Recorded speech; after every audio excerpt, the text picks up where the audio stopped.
Olá, tudo bem? A paz do Senhor, estamos de volta, trazendo mais uma vez algo relativo à lição da EBD, Escola Bíblica Dominical. Nesse momento, primeiro trimestre de 2022, primeira lição deste primeiro trimestre. E o tema geral do trimestre é a supremacia das Escrituras Sagradas. E a lição 1 é a lição que fala da autoridade da Bíblia. E também, se não é inscrito no canal, deixa o like, se inscreve no canal, ativa o sininho das notificações para não perder nenhum vídeo novo desse canal. roda A vinheta! Aê. Olá, tudo bem? A paz do Senhor. Estamos de volta, trazendo mais uma vez algo relativo à lição da Escola Bíblica Dominical, a EBD. Neste momento, dando sequência a esta série de estudos, do primeiro trimestre de 2022, que trata sobre a supremacia das Escrituras, a inspirada, inerrante e infalível Palavra de Deus. Muito bem, neste momento estamos agora dando sequência com a lição de número 4, que fala sobre a estrutura da Bíblia. O texto áureo está escrito no livro de Lucas, o Evangelho, segundo escreveu Lucas, capítulo 24, versículo de número 44, e disse-lhes: são estas as palavras que vos disse estando ainda convosco. Convinha que se cumprisse tudo o que de mim estava escrito na lei de Moisés, e nos profetas e nos salmos. Verdade prática. A Bíblia se divide em Antigo e Novo Testamentos, totalizando 66 livros divinamente inspirados. Toda ela é nossa única regra de fé e prática. Muito bem. Temos uma leitura bíblica em classe. Está no livro de Lucas, o Evangelho, capítulo 24, verso 44 ao 49. Está aí na sua tela e você leia e medite junto conosco. Temos uma introdução que é rapidamente estamos dando aqui não uma aula completa, porque reconhecemos a nossa limitação e também para o vídeo não ficar muito longo.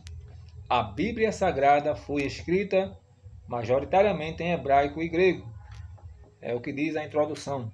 E vale apenas ressaltar que, como foi escrita em hebraico e grego, mas as línguas não são sagradas. O que é sagrado é a palavra inspirada pelo Deus Todo-Poderoso. As línguas, hebraico e grego, não são sagradas, porque se fosse uma língua sagrada não poderia ser traduzido para nenhuma outra língua ou idioma, né?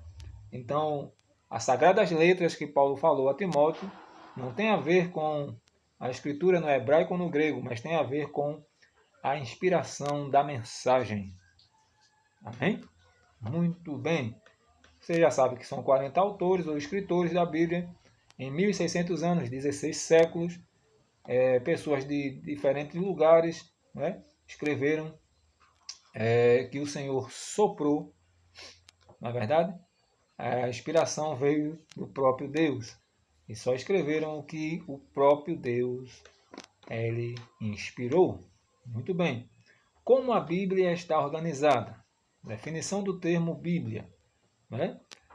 No primeiro tópico, a palavra Bíblia tem origem tanto no vocábulo grego como no latim. O termo grego é biblos, significa livro. Agora, e tem conotação de qualidade sagrada.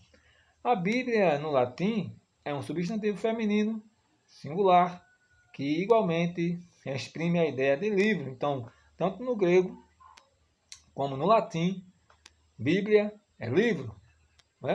Por volta do ano 150 depois de Cristo, os cristãos passaram a usar o termo grego ta Bíblia, quer dizer os livros, para se referir ao conjunto de livros inspirados por Deus. Amém? Muito bem. O cânon da Bíblia.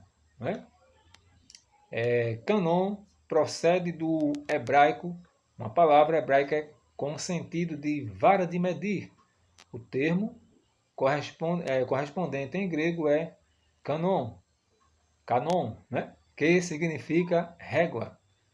Né? Desse modo, na teologia, o vocábulo canon é empregado como norma de avaliação para identificar os livros sagrados. Então, foi uma norma, canon bíblico, o canon bíblico, na realidade, é o critério de avaliação para mostrar e para detectar, para afirmar se o livro é inspirado por Deus ou não. Muito bem, é isso, né? O canon da Bíblia, né? Na realidade, em vista disso, o termo canônico passou a designar 66 livros aceitos como divinamente inspirados, 39 no Antigo e 27 no Novo Testamento.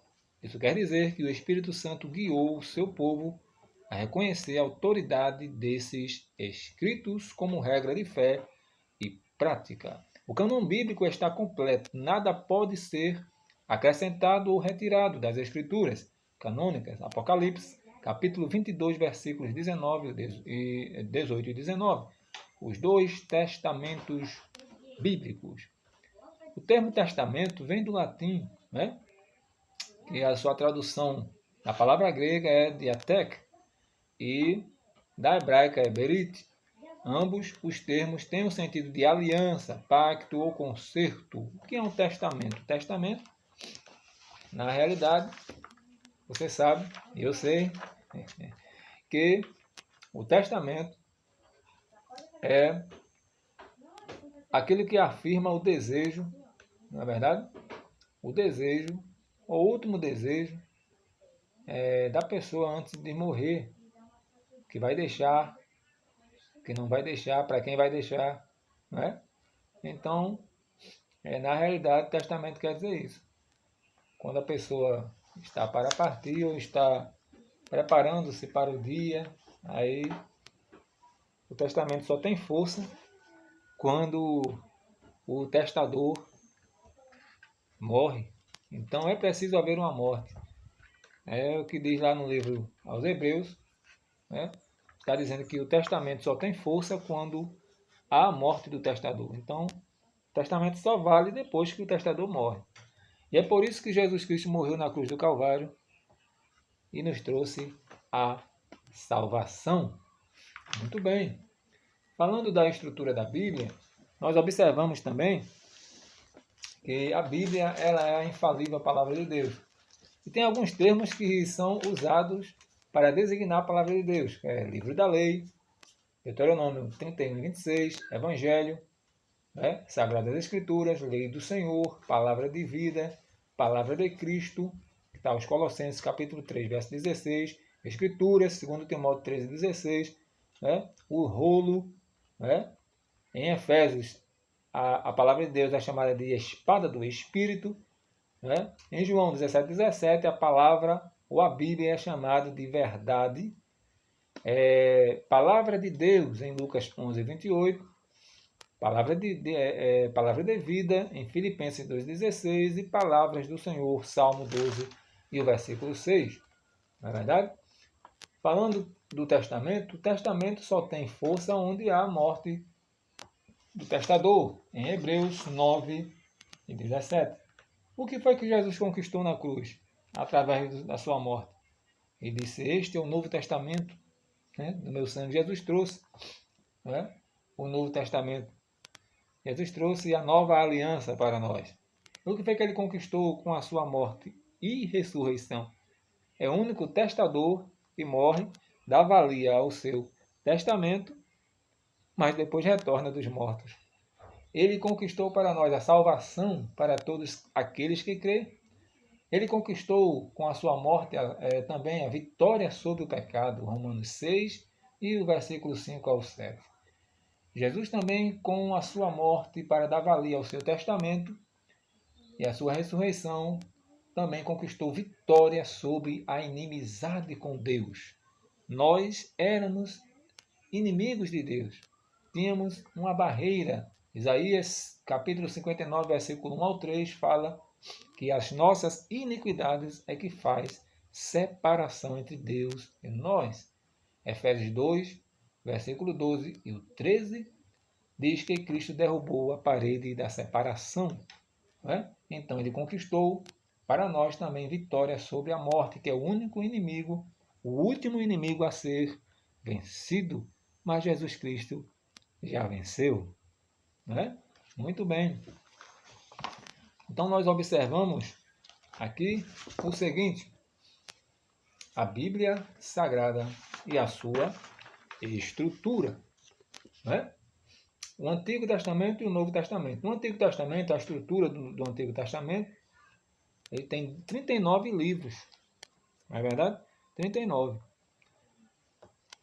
Mas a Igreja Romana, eles colocaram livros a mais. Né? 7 livros a mais, que são chamados dos apócrifos.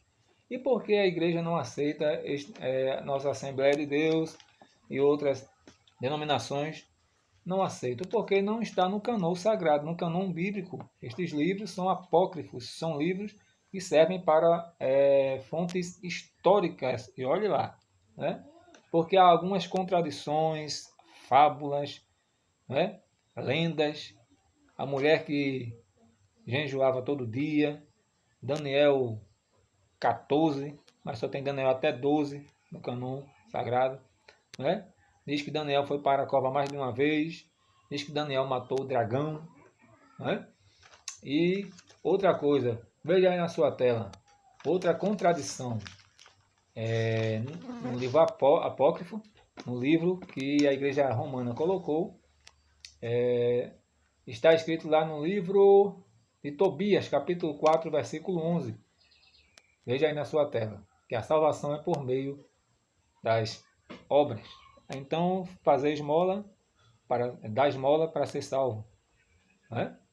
Mas vai no capítulo 12, versículo 9 de Tobias também, está falando que se alcança a salvação também no fato de dar esmolas. Mas vai contra o que está no cânon sagrado, Efésios capítulo 2, versículo 8 e 9, que diz que a salvação não é pelas obras, a salvação é pela graça, e não vem das obras para que ninguém se glorie. Muito bem, e outras contradições, não é verdade? Então, você sabe que estes livros apócrifos, que já estudamos na lição passada, foram colocados pela Igreja Romana. Se eu não me engano, foi por um cidadão, o Papa, chamado Clemente, não é isso? Eu anotei em algum lugar e não estou achando. Né? Na realidade, ele foi um dos apoiadores e aprovou estes livros para colocar na Bíblia, porque havia a reforma protestante, quando Martinho Lutero e outros lutaram contra a Igreja Romana, que estavam realmente falando sobre a salvação pelas obras, a oração pelos mortos, né, e tudo mais. E alguns se revoltaram, protestaram contra isso. Aí, para dar base a esmola, para ser salvo, a salvação pelas obras, a oração pelos mortos, ao purgatório, aí a Igreja Romana resolveu colocar esses livros apócrifos. E fizeram reunião, colocaram, mas na realidade esta não era a vontade de Deus. Estes livros apócrifos servem apenas para nossa compreensão na história. E olhe lá,